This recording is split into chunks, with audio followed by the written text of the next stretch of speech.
Hey people, what's up? I hope you're having a wonderful holiday season.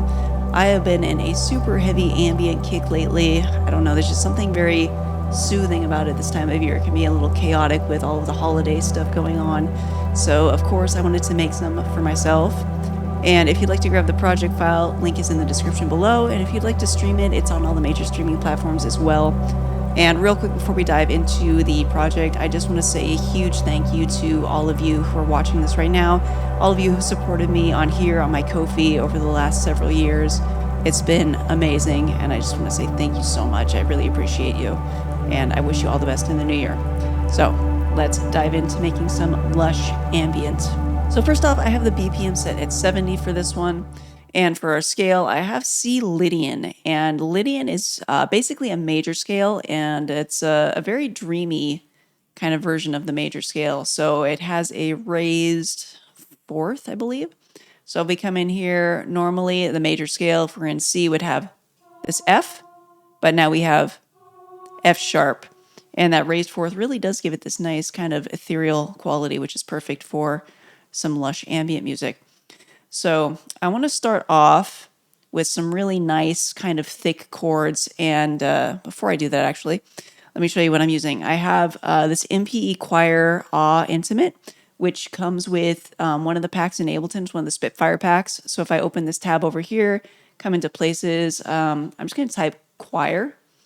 And I think it's Expressive Choir by Spitfire Audio. And come into Instruments, MkIII. And it's right here. So you can just go ahead and drag that into a MIDI track. So for the chords, I want to put in some really nice lush chords. So that usually for me means like extended chords. So we have C, E, G, and that's our triad. I'm going to add the seventh. So now we have a C major 7 chord. And I'm just going to grab that and drag it out to maybe 4 bars. And let's go ahead and I'm going to hold control while all of these are selected, and I can grab this entire chord. Let's drag it over. And I think I'm going to get rid of the 7th here. And let's go and let's add that F sharp since I've talked about it so much and how nice it is. Let's go ahead and add that. That's going to be our 11th. So now we have a C major at 11. Let's drag this out, maybe this along with it. But I'm also going to bring this down an octave, and we're going to get that really nice just kind of dissonance between these two since they're only a semitone apart here. So that sounds really nice. And then to finish off this 16 bar kind of cadence here, I'm going to grab this first chord again. Let's drag it all the way over. And let's also now add in the 9th, which is the D up here. And of course, I'm going to add some reverb to this. So all of these transitions are going to kind of flow into each other. So now that I have those chords, what I want to do is just bounce this to audio. So I'm just going to select this and hit Control B on my keyboard. All right, let's just keep it simple. I'm going to drop an EQ8 on there. Let's also grab an auto filter and a hybrid reverb. So I think this is good. I'm just going to leave this cut here. And then auto filter. Again, this is mainly just going to be for automation. And then for the hybrid reverb, I'm going to set the blend all the way to the convolution. And let's change this to bigger spaces. And the shimmering sky sounds really nice for this.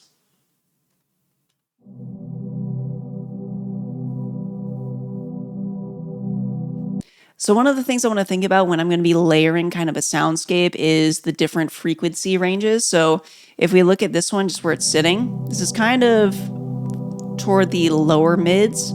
So I'm going to think about adding maybe something in the middle here and maybe something a little bit toward the higher end. So I'm going to grab Meld and work on a pad that will sit nicely kind of on top of this. And I'm going to turn off the second oscillator. Meld is really, really great for creating nice kind of ambient sounds and textures. I'm just going to use the amplitude envelope here and drag this up. So we have a little bit of attack and some release, which is kind of standard for that kind of pad sound. You just kind of want very soft edges.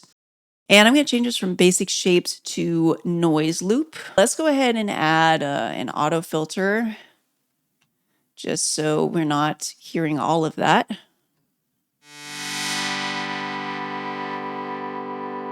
Pull that back just a little bit, and we might as well just grab an EQ while we're in here. Drop that on. Let's grab this MIDI real quick. I'm going to hold Control, drag this down, and you'll notice it's still grayed out because we bounced that. So I'm just going to hit 0, and it's going to make it come alive again. So I'm going to go ahead and shift this up an octave. And let's maybe make it not quite as busy. So let's get rid of that and that. So we're going to keep the root and the fifth, which will be good. So let's make this maybe the E. So we've got the root and third of the E. And then let's go ahead and chop this here. So I'm going to click where I want to cut and hit Control E. And now that chops that in half. Let's make this back to the C again. And then maybe for this last one, let's make it, we've got that D, which is not anywhere else. So let's really dig into that. So we'll make it the D and the F sharp. So let's get rid of that, all of that. Let's actually take this down an octave and let's add that F sharp up here. So I'm going to come down here to the LFOs and let's open up this LFO1. I'm going to change it from basic shapes to wander. I'm going to turn the rate down just a little bit and maybe mess with the morph a little bit. Just changes the shape. And then I'm going to link that to both of these macros, so the rate and the fade for this one. So let's just click on it so I can see it up here. So LFO1 with the macro 1, and let's do something like that. And we're going to do the same with macro 2.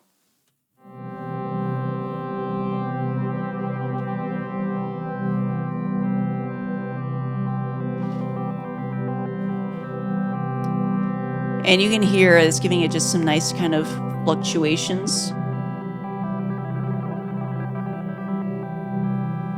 Let's also put some spread on there, which is just kind of detune it a little bit. Next, I want to grab roar, and let's drop that on there. Let's do it maybe here. And I'm going to set this to the 2 preamp. And let's add some distortion here. And then let's come into the modulation, and I'm going to use the noise to modulate kind of how much distortion is going in here. So let's come into the matrix, and shaper 1 amount is already selected. So let's just come to the noise, and it's basically just kind of like a random LFO. Next, let's go ahead and grab Ableton's phaser. So let's go ahead and pop that on there. Just makes it kind of a little washy. Something like that. And then lastly, just to smooth that out, I'm going to grab Valhalla's Supermassive and put that down here. And let's go to the reverbs. Let's do large, because massive can get insanely massive. C-beams and ice flow, nowhere to go, are both really nice options. I'm just going to take this up a little bit. Turn that up. And we can also modulate the auto filter as well if we want. So we can turn the LFO up, and then you can do this as well, and this will kind of give you some stereo width. Let's probably turn the rate down so everything is nice and kind of just flowing. So next, let's take a look at the bass. I just added wavetable, and I have a really simple patch here. It's 2 saw waves and a kind of gradually opening envelope here.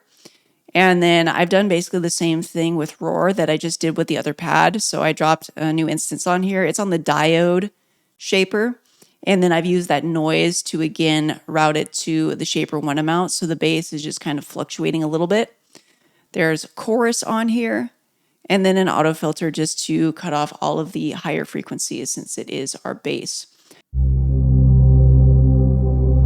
So we just kind of have this nice kind of dark, warm bass that's really going to give us those chord changes. I'm going to turn it down.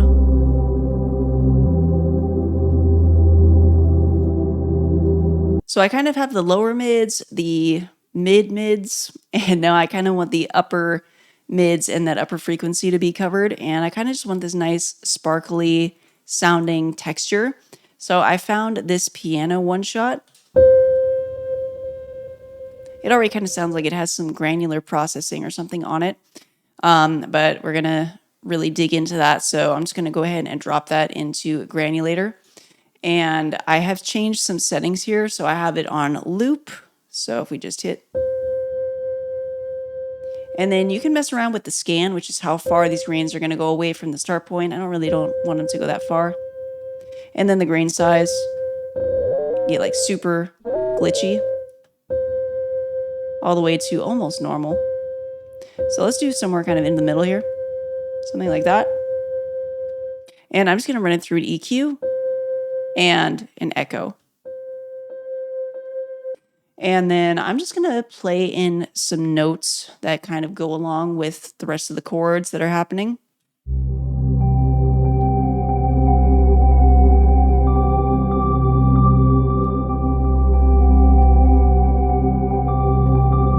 So basically just that G, the F sharp, and the D. And then we can take this a step further. I'm going to go ahead and bounce it. So Control B to bounce that audio. And then we can reverse this. And I think that gives it a really nice texture. So you get those nice reverse kind of piano hits. And then for processing on here, I'm just going to put an EQ8 with a really big boost right here. And then we've got that echo again.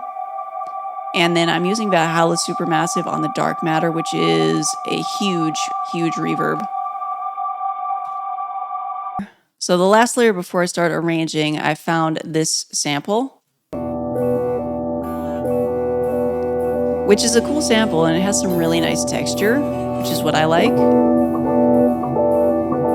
So what I'm going to do is actually just run that through the same processing as this granular pad we just made and add it right in. So let's add all of that processing on there. I'm just going to put it right on this channel just like this.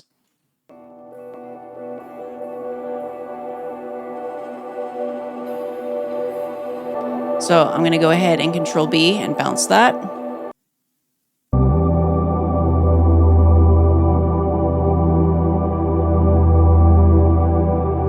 So that's adding just some really, really nice texture in the middle, especially as you open it up. And just to make sure all of these are actually working together, what you can do is turn them off and make sure you still hear them. So the choir I can still hear. That definitely I can hear. That's adding a lot. So is that. So just kind of turning all of those on and off, making sure that they're actually adding something and they're not just muddying up everything else is a great way to make sure that you're filling out the spectrum and that everything sounds good together. Okay, so now we have this beautiful soundscape that we created, and what the do you do with it? So here is what the project file ended up looking like. I kept all of the MIDI in case you want to get this project and you have all of the original stuff that I did. So the MIDI for the choir, the Meld pad, and the bass I ended up bouncing as well. And so I just bounced all of these to audio. It just makes it easier, especially at the beginning here, to just gradually fade it in. I also added some rain down here as well. So this is that sample that I just added processing to and bounced, the Granulator pad with that piano sample. And I added this other layer that I'm calling Sparkles, which is just the Granulator piano without being bounced and reversed. So I just kind of sprinkled those in.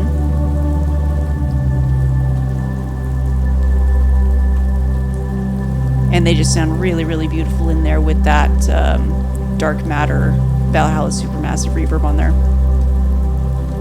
And again, all of these basically just have an auto filter slowly opening up throughout the course of the song. And then for that Granulator pad, so the one that I bounced and reversed, I just have Supermassive automated. So you can automate any third-party plugin just by popping open this triangle. And if it doesn't give you these options already, you can just hit configure and then click on what you want to show up down here. So I'm just automating the mix. So this, you're getting those nice texture at first. with the reverses, and then eventually the supermassive just kind of pushes everything together into this like beautiful sparkly cloud. And that is kind of the entire song. So again, I hope you have a wonderful new year, and I will see you soon. Drop me a comment on what you want to see in future videos, and I'll work on it.